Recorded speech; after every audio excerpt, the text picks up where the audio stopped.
Hey everyone, and thanks for watching. I'm Stu from Replay PCs, and today I want to share with you a very simple tech tip on how to make a floppy drive extension cable.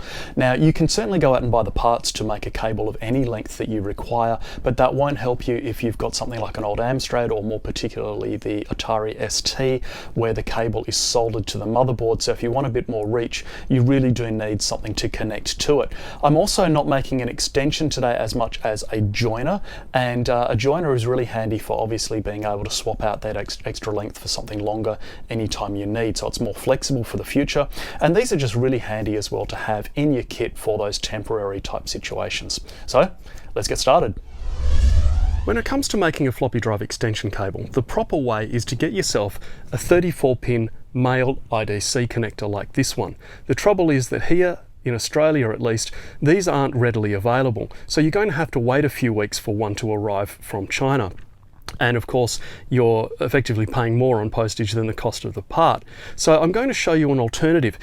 First of all, let me show you what some people think that they can do, and that is to use one of these. This is your standard 34-pin IDC header. You can get these from Jaycar or Electronics, or even rip them off an old motherboard if you feel so inclined. The pair of these cost me about $3.50, so a great option for just run down the road and get one. But what people often think that they can do is plug one of these into the end of their cable, like so, and then just plug another cable in and it will work. It doesn't work. Let me show you why. Effectively, what you are doing with this is flipping pairs of pins, 1 and 2, 3 and 4, and so on. Now, if you can't see readily why that is the case, and people will say, just follow pin 1, let me illustrate. Here's pin 1 where the arrow is. So if I put a little pin into that, and then I get another cable, let's say this is the cable that we want to join to it, and do the same thing, put a little pin in there into pin 1. Now observe what happens when I want to keep that red stripe lined up for pin 1. I will be doing this and connecting them together.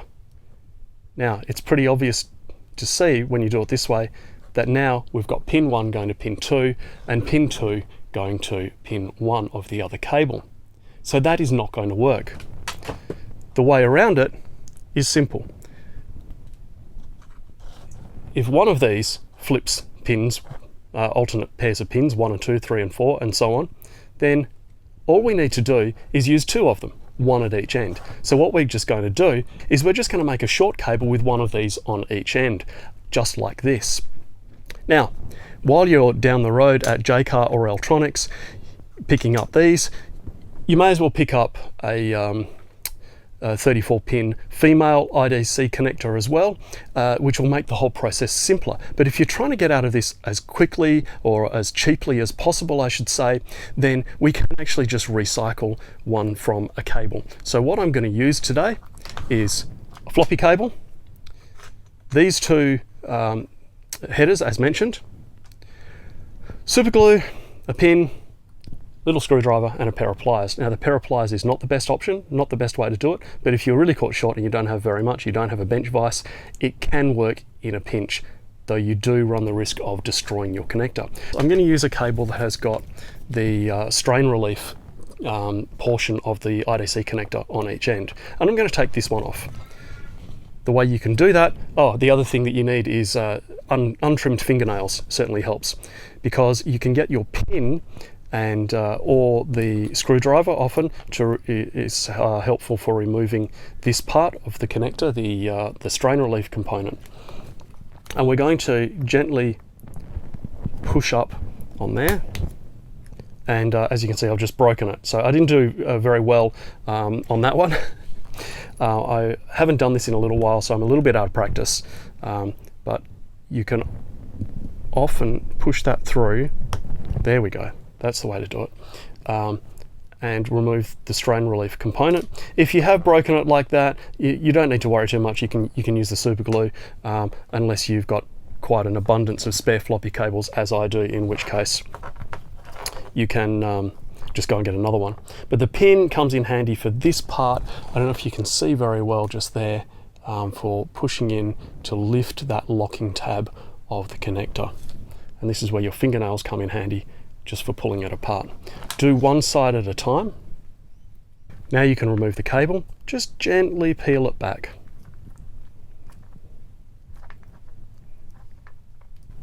So once you've done that,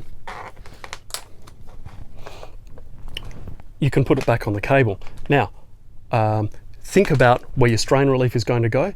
I like to have it in kind of a Z orientation from sort of the other side. It will be like that once it's all done, which means that this needs to be on this side of the cable. So that's just a good way to check. So it's going to be on the same side for doing the Z orientation. Make sure that you look at the connector and find the little arrow marking pin 1.